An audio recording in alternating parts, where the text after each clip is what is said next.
안녕하세요. 삶이 뜻대로 풀리지 않아 답답하고 힘든 시간을 보내고 계신가요? 혹시 나만 운이 없을까? 왜 이렇게 일이 꼬일까 하는 생각에 마음이 무겁지는 않으신가요? 우리는 살아가면서 수많은 바람을 품고 살아갑니다. 돈 복, 건강 복, 인연 복 등 저마다 바라는 복의 모습은 다르지만 이 모든 복이 나에게도 찾아와 주기를 간절히 염원합니다. 하지만 복은 마치 구름처럼 잡히지 않고 내가 아무리 노력해도 멀리만 있는 것처럼 느껴질 때가 있습니다. 과연 복은 타고나는 것일까요? 복이 들어오는 사람들은 특별한 비법이라도 알고 있는 걸까요? 부처님께서는 이렇게 말씀하셨습니다. 복은 저절로 오는 것이 아니라 우리가 심는 씨앗에서 자라나는 열매와 같다. 선한 마음과 선한 행동이 쌓여 복이 되고 불선한 마음과 불선한 행동은 화를 부른다. 이 말씀은 복이 결코 우연의 산물이 아님을 분명히 보여줍니다. 복은 하늘에서 뚝 떨어지는 것이 아니라 바로 우리의 마음과 행동에서 비롯된다는 깊은 가르침입니다. 그렇다면 과연 어떤 마음을 품고 어떤 행동을 할 때 복이 우리에게 찾아오는 걸까요? 복이 저절로 들어오는 사람들의 공통점은 무엇일까요? 오늘 이 시간 우리는 부처님의 깊은 가르침을 통해 복이 머무는 사람들의 비밀스러운 공통점들을 하나하나 자세히 살펴보려 합니다. 이 가르침들을 마음에 새기고 삶 속에서 꾸준히 실천한다면 당신의 삶에도 따뜻한 복의 기운이 가득 차오를 것입니다. 지금부터 함께 복을 부르는 지혜로운 길을 걸어가 볼까요? 첫 번째, 복이 들어오는 사람들은 말부터 다릅니다. 우리는 하루에도 수없이 많은 말을 주고받으며 살아갑니다. 하지만 그 말들이 단순한 소리에 불과하다고 생각한다면 큰 오산입니다. 말은 단순한 소리가 아니라 우리의 삶과 운명을 바꾸는 강력한 힘을 가지고 있습니다. 부처님께서는 이렇게 말씀하셨습니다.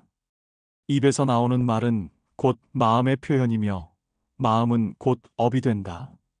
이 말씀은 우리가 내뱉는 모든 말이 곧 우리의 업을 만들고 그 업이 쌓여 우리의 삶의 방향을 결정짓는다는 의미입니다. 만약 내가 나는 왜 이 모양일까? 되는 일이 없어. 와 같은 부정적인 말을 습관처럼 내뱉는다면 그 말들이 실제로 나의 운을 가로막는 장애물이 될 수 있습니다. 한 60대 불자분의 이야기를 들어볼까요? 젊은 시절 그분은 불평과 불만이 습관이었다고 합니다. 일이 잘 안 풀리면 나는 원래 안 되는 팔자야라는 말을 입에 달고 살았죠. 그러던 어느 날 부처님 법문을 듣고 자신의 말들을 되돌아보게 되었답니다. 그리고 그때 비로소 깨달았다고 합니다. 내가 매일 하는 말이 나의 운을 막고 있었구나. 말에는 에너지가 담겨 있습니다. 밝고 긍정적인 말을 하면 좋은 기운이 우리 삶을 감싸고 거칠고 어두운 말을 하면 부정적인 기운이 우리를 따라붙습니다. 부처님께서는 말은 사람의 뿌리와 같다. 말이 맑으면 사람도 맑아지고 말이 흐리면 산도 흐려진다고 가르치셨습니다. 이 말의 힘은 가족 관계에서도 그대로 드러납니다. 한 할머니는 늘 남편에게 잔소리를 했다고 합니다. 당신은 왜 그래? 도움이 안 돼. 그렇게 말을 쏟아냈죠. 그런데 어느 날 남편이 갑작스럽게 병원에 입원했고 진단 결과는 심한 위궤양이었다고 합니다. 의사는 지속된 스트레스가 몸을 망가뜨렸습니다라고 말했죠. 그 말을 듣고 할머니는 깊이 후회하셨답니다. 그때부터 할머니는 말조심을 시작했습니다. 하루에 한 번은 고마운 말을 하자고 결심했죠. 처음에는 어색했지만 수고했어, 고마워 같은 따뜻한 말들이 서서히 남편을 변화시켰고 두 분의 관계도 전보다 훨씬 부드러워졌다고 합니다. 말은 업의 시작입니다. 내가 어떤 말을 입에 담느냐에 따라 복도 화도 함께 움직입니다. 혹시 당신은 하루에 몇 번이나 감사하다고 말하시나요? 또 몇 번이나 비난이나 불평을 입 밖에 내고 있지는 않나요? 말은 자신에게도 타인에게도 같은 방향으로 에너지를 흘려보냅니다. 나는 할 수 있다. 이 또한 지나간다와 같은 말은 스스로에게 힘이 되고, 왜 나만 이래? 다 틀렸어와 같은 말은 스스로의 발목을 붙잡는 족쇄가 됩니다. 지금 당신의 말은 어디를 향하고 있나요? 만약 미처 생각하지 못하셨다면 오늘부터는 한 가지를 실천해 보세요. 아침에 일어나 가장 먼저 따뜻한 말을 소리내어 말해 보세요. 오늘도 괜찮을 거야. 나는 감사할 줄 아는 사람. 좋은 일이 생길 거야. 이렇게 하루를 시작하면 당신의 말이 당신의 운을 바꾸는 씨앗이 됩니다. 부처님께서는 말 한마디가 천리를 밝힌다. 그 말이 선하면 세상이 평화롭고 그 말이 악하면 스스로를 해친다고 가르치셨습니다. 말을 바꾸면 인생이 바뀝니다. 그 말의 힘이 곧 당신의 운명을 끌어당기는 자석이 됩니다. 그러니 지금부터라도 말을 바꾸세요. 말부터 맑게 하세요. 좋은 말은 좋은 운을 부릅니다. 두 번째, 복이 들어오는 사람들은 감사하는 마음을 가집니다.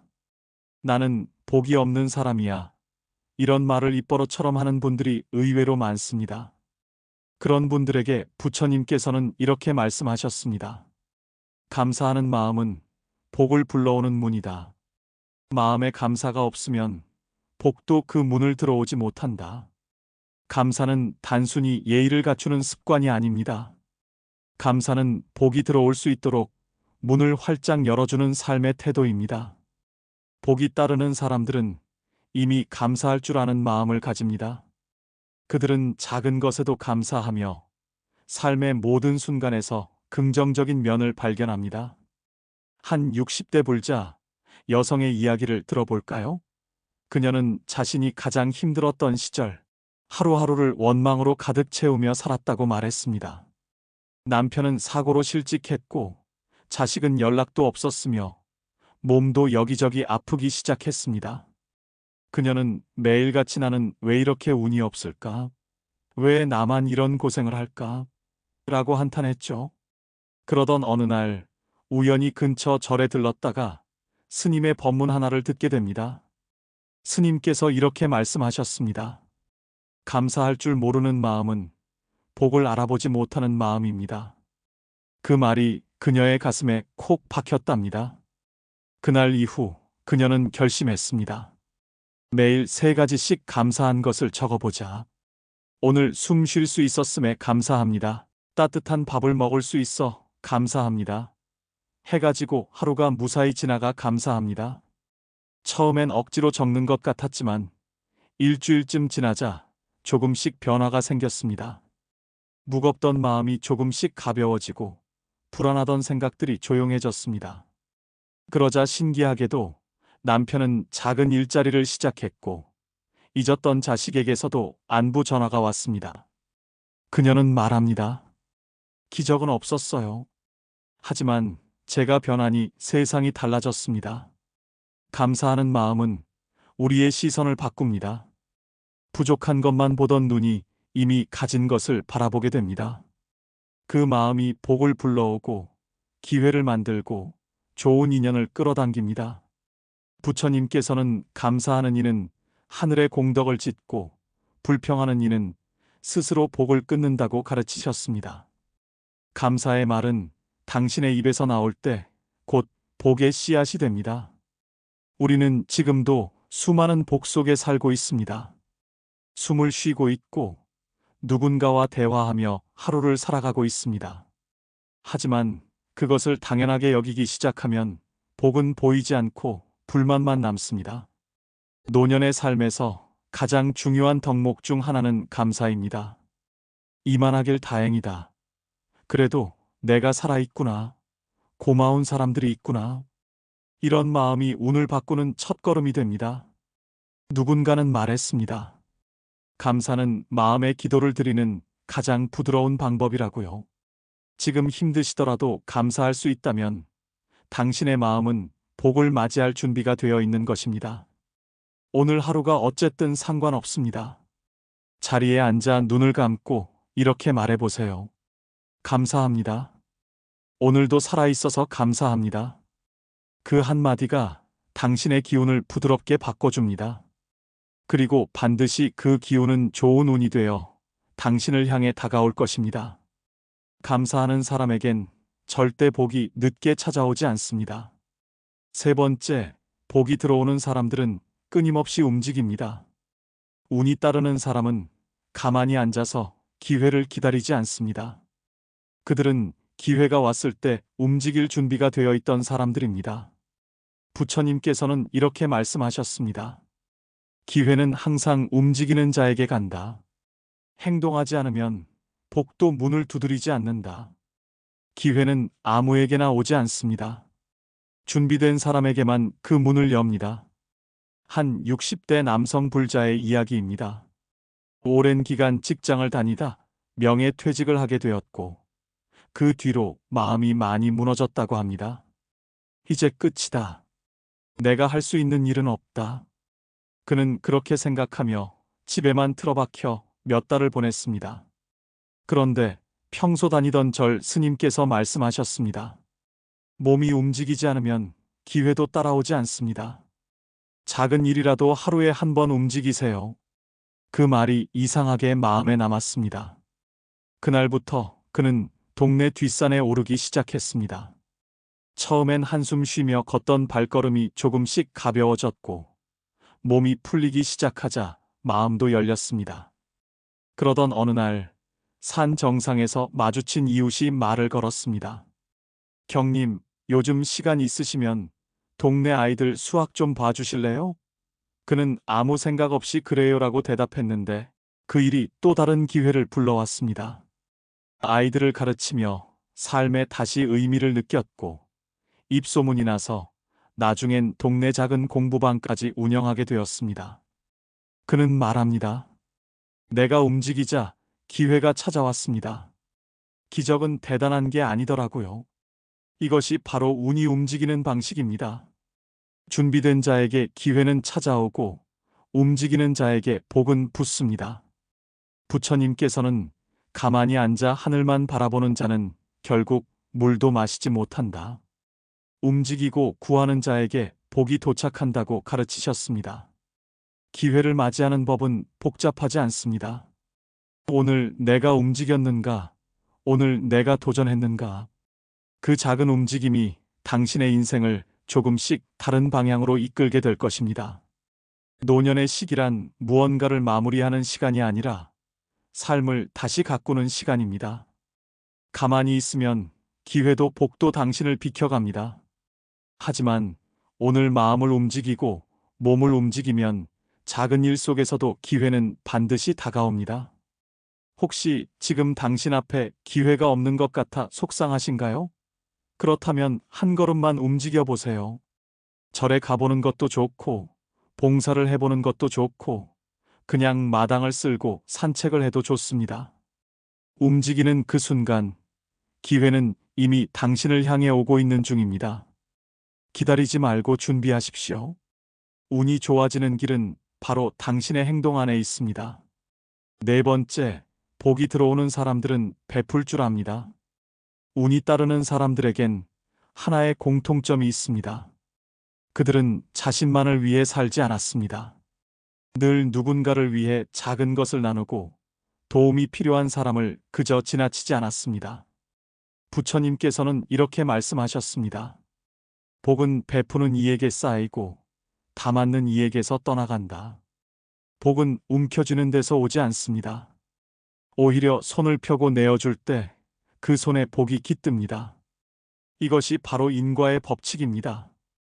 한 70대 할머니는 시골 마을에서 조용히 혼자 살고 계셨습니다. 살림은 넉넉지 않았고 가끔은 쌀이 떨어져 이웃에게 김치 한 포기 얻기도 했습니다. 하지만 그분은 늘 무언가를 베풀고 살았습니다. 동네 어르신에게 반찬을 나누고 혼자 사는 할아버지를 시장에 데려다 드리며 절에 가는 길엔 멀리 사는 이웃도 함께 차에 태워 절까지 데려다 주었습니다. 나도 많이 도움을 받았거든요. 서로 나누며 사는 거지요.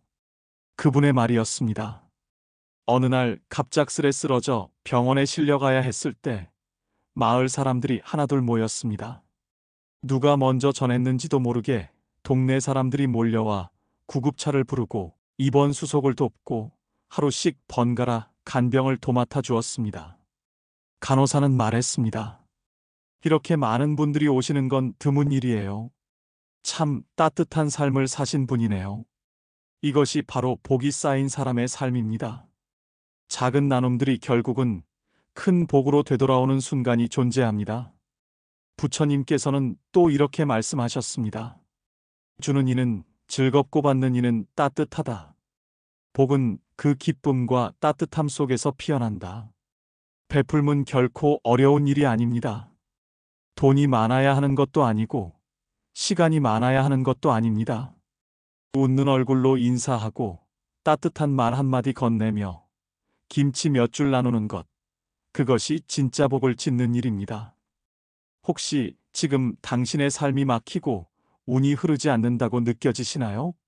그렇다면 무언가를 나눠보세요. 내가 가진 작은 것을 기쁘게 내어주는 그 마음이 운을 다시 흐르게 합니다.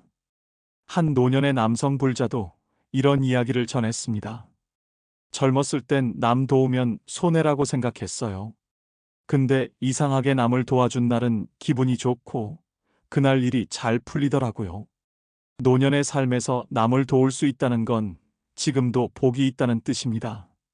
우리가 베푸는 마음은 언제든지 우리 삶으로 되돌아옵니다. 내가 누군가에게 전한 온기가 언젠가 내가 필요할 때 가장 먼저 돌아오는 것입니다. 지금 이 순간 작은 선행 하나를 실천해 보세요. 당신이 쌓은 복은 절대 사라지지 않습니다. 베푸는 사람에게는 복이 늦게 찾아오지 않습니다. 5번째, 복이 들어오는 사람들은 흐름을 바꿀 줄 압니다. 사람들은 종종 말합니다. 요즘 운이 너무 안 좋아요. 왜 이렇게 일이 꼬일까요?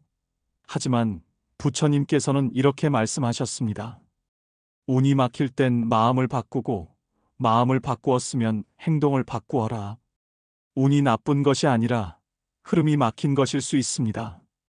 물이 고이면 썩듯이 삶도 멈춰 있으면 기운이 탁해지고 복이 들어올 길도 막히게 됩니다. 한 60대 불자분은 이런 이야기를 들려주었습니다.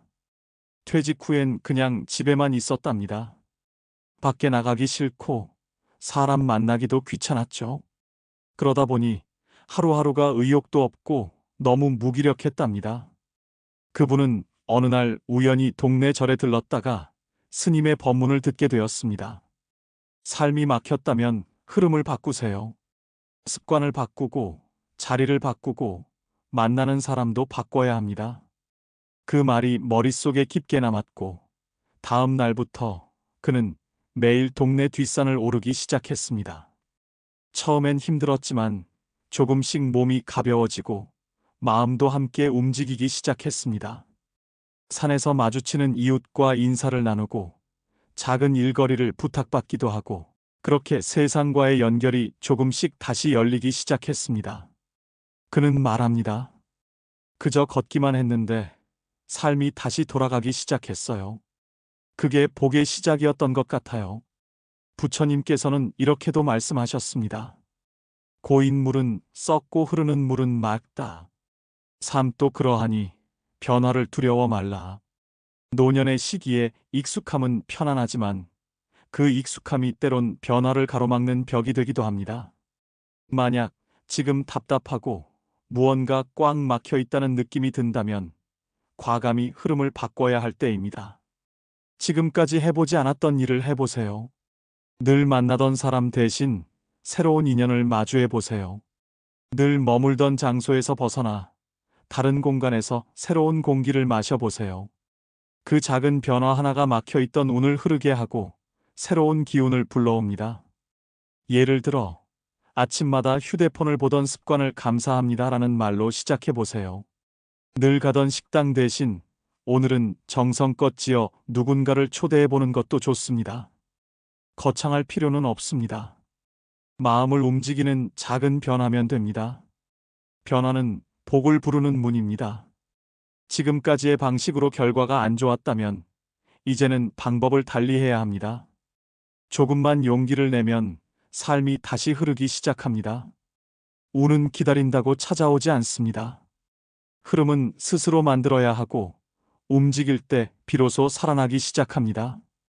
지금 이 순간 마음의 창문을 열고 익숙한 삶의 틀에서 한 걸음만 나아가 보세요. 그리고 오늘 하루 작은 변화 하나를 용기 내어 실천해 보세요. 그 한 걸음이 복의 흐름을 깨우는 첫 시작이 되어 줄 것입니다. 여섯 번째, 복이 들어오는 사람들은 하루를 의식적으로 살아갑니다. 복이 따르는 사람들은 특별한 능력이 있는 것도 운이 타고난 것도 아닙니다. 그저 하루를 살아가는 방식이 다를 뿐입니다. 그들은 하루를 의식적으로 살아갑니다. 그 시작은 작은 습관 하나에서 비롯됩니다. 부처님께서는 이렇게 말씀하셨습니다. 아침에 일어나면 먼저 자비심을 일으켜라. 그 하루는 복의 씨앗이 된다. 복이 있는 사람들은 아침을 허투루 보내지 않습니다. 눈을 뜨자마자 감사의 말을 한마디 하거나 가볍게 합장하고 하루를 맞이합니다. 살아있음에 감사합니다. 오늘도 누군가에게 도움되는 하루가 되게 해주세요. 이러한 다짐은 마음을 밝히고 복의 흐름을 깨웁니다. 한 불자 어르신은 매일 아침 10분씩 자신만의 기도문을 읊조린다고 합니다. 그 짧은 시간 동안 자신을 돌아보고 타인을 위해 기도하며 마음을 고요하게 가다듬습니다. 그는 말합니다. 기도는 제 마음을 제자리에 두는 일이에요. 그러면 하루가 참 다르게 흘러가요. 복이 따르는 사람들은 하루 중 틈틈이 선한 말을 실천합니다. 칭찬 한마디, 고마움의 표현, 미소 섞인 인사는 주변의 기운을 맑게 하고 자신의 마음도 편안하게 합니다. 또한 그들은 작은 베풀물 습관처럼 실천합니다. 버스를 기다리다 자리 양보를 하고 마을버스 기사님께 고맙다고 인사하고 식당에서 종업원에게 따뜻한 말을 건넵니다. 이처럼 작은 행동 하나하나에 복이 머뭅니다. 부처님께서는 이렇게 말씀하셨습니다. 하루에 한 가지라도 선을 행하라. 그것이 쌓여 큰 복을 이룬다. 하루의 마무리도 중요합니다. 잠들기 전 오늘 하루를 돌아보며 감사한 일 3가지를 떠올려 보는 것. 그것만으로도 마음이 편안해지고 복의 기운이 쌓입니다. 오늘 하루 누구에게도 상처 주지 않았는가? 작은 친절 하나라도 베풀었는가? 오늘 내가 한 말이 누군가를 위로했는가? 이러한 물음은 다음 날의 삶을 더 밝게 비춥니다. 복이 따르는 하루는 우연히 만들어지지 않습니다. 의식 있는 실천이 복을 머물게 합니다. 지금 이 순간부터 하루의 시작과 끝을 의미 있게 채워보세요. 그 하루하루가 당신의 삶 전체를 복으로 이끌어 줄 것입니다. 그리고 무엇보다 중요한 건 그 실천을 매일 반복하는 일입니다. 작은 행동도 하루만 하면 습관이 되지 않지만 매일 이어가면 그것은 곧 업이 되고 운을 바꾸는 근원이 됩니다. 복은 멀리 있지 않습니다. 지금 이 순간 당신이 선택하는 말과 행동 속에 복의 씨앗이 있습니다. 그 씨앗을 매일 정성껏 키워가시길 바랍니다. 복을 부르는 하루는 결국 의도 있는 하루입니다. 무의식에 휩쓸리지 않고 오늘 하루를 어떻게 살 것인지 스스로에게 질문하며 시작해 보세요. 그리고 실천의 마무리는 항상 부처님께 감사드리는 것으로 마음의 문을 닫아보세요. 오늘도 살아서 감사합니다. 오늘 하루를 허락해 주신 모든 인연에 감사합니다. 그 감사가 당신의 내일을 더 복되게 만들어 줄 것입니다. 사랑하는 불자 여러분, 지금까지 우리는 복이 저절로 들어오는 사람들의 공통점을 살펴보았습니다. 복은 거창한 것이 아니라 바로 우리의 말 한마디, 작은 행동 하나, 그리고 마음가짐에서 시작됩니다. 이 모든 것은 부처님께서 우리에게 전하신 한마디, 바로 인연 과보의 가르침과 연결되어 있습니다. 지금 당신의 삶이 어떠하든 상관없습니다. 중요한 것은 지금 이 순간 당신이 어떤 씨앗을 심을지 선택하는 것입니다. 오늘 이 자리에서부터 복을 부르는 아름다운 씨앗을 심어 보시겠습니까? 이 영상이 당신의 마음에 작은 울림이 되어 더 풍요롭고 평화로운 삶으로 나아가는 첫걸음이 되기를 진심으로 발언합니다. 마음법당에서 관세음 보살님의 가피가 늘 함께 하시기를 축원합니다.